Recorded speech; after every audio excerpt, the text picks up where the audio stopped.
I'm Steve Gompertz of QRx Partners, and welcome to this week's Quality Heretic.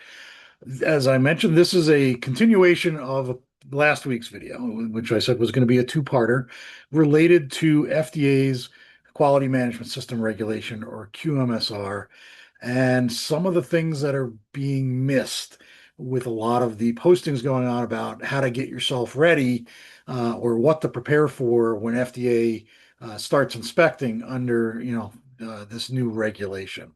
The piece that we're going to talk about, so last week we talked about risk-based approach and how everybody's talking about risk management, which is not the same as risk-based approach. And on a related topic is the idea of the process approach. So a little bit of history around the standards in case you forgot or haven't been around that long. Prior to the year 2000, ISO 9001 and therefore ISO 1345 had a very functional view of quality. There were just a lot of different activities to perform, kind of siloed. And the idea being, as long as you documented them and followed your documentation, quality would magically appear. And it didn't work. And so in the late 1990s, the ISO working group started to rethink the process and said, oh, what it is we're not connecting these things together. It's a system. It's not just a pile of activities. Those activities have to interconnect, right? And pass information back and forth. And it's meant to be that system of processes. And so 9001, 2000 introduced the process approach. 3 years later, in 2003, 1345 did the same thing, while FDA stayed focused on the functional view.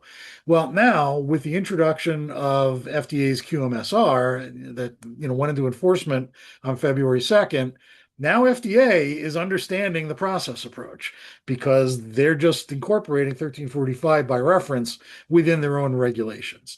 And so I mentioned last week about, a lot of the talking heads out there, like myself, a lot of the experts out there, were very focused only on risk management as the thing you had to really be careful about being tripped up on. They were missing risk-based approach. The other thing they're not talking about is the process approach. And that to me is almost scarier because it's an lying principle, a foundation of ISO 1345. If you go to clause 0.3, yes, there is a clause 0. I know that's a section that nobody reads, and I don't understand why, because it's the foundation for the rest of the standard. If you don't understand what's in clause 0 and its subclauses, you're going to have a tough time interpreting correctly anything else within the standard. And clause 0.3 happens to be titled process approach, where they talk about the standard is based on a process approach to quality management. And then they explain what that means. An application of a system of processes, right, together the identification interactions of these processes and their management to produce the desired outcome can be referred to as a process approach. And that's the key, that the standard says don't just know what all your activities are, you have to connect them and understand how they connect. And now that's what FDA is going to be looking for when it comes and does its inspections. It's no longer going to be this sort of checklist approach that they used to use in their inspections. They're going to do more of an audit like your notified body would or your certification body would, where they're going to follow the process and expect to see that and be able to have it explained to them. So again, if we look at their compliance program manual on how to do inspections, right, this is their own internal procedure, what they're training their inspectors to. In the section on how to do inspections, right? One, they talk about risk-based inspection strategy, okay? But notice in the middle is that sentence, the QMSR maintains a focus on risk and describes a QMS as a set of linked processes. They're saying, they're training their people, look for the linkages. Don't just look for, here's an SOP, here's an SOP, right? Hey, look, I have all the SOPs you told me I had to have. They're going to say, how do they go together? Where are you going to show me the process, right? That's supposed to be there. You'll notice there's a footnote on there. And if you go to the footnote at the bottom of the page, footnote number 9, points right back to that 0.3 that I just showed you on the previous display. So just understand, FDA now gets this, and they are going to expect you to take this same process approach as has been expected by your notified body or your certified bodies, hopefully.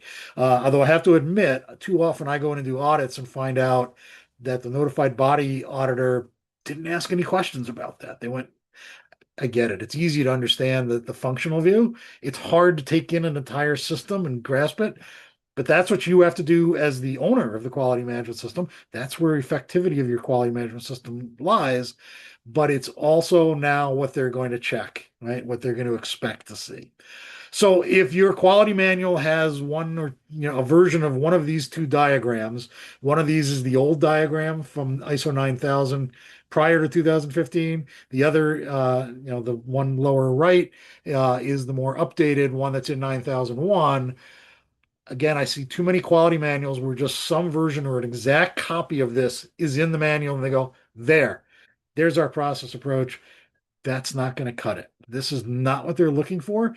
They're looking for you to actually tell them, okay, design and development, show me that process. Don't tell me you've got a bunch of SOPs for how to do requirements management, and another one for how to do design verification.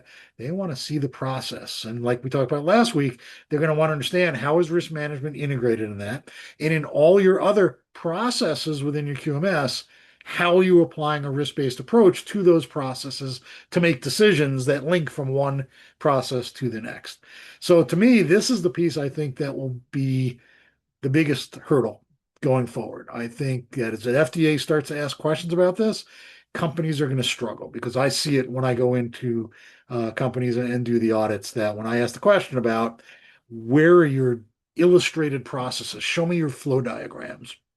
They usually don't have them, or they have them on a couple of processes, but not on all of them. And that's kind of the thinking is that show me your workflows and explain how does this work. So get ready. This is going to be a big change in thinking. And now FDA is going to ask those kind of questions the same as every other auditor that you encounter.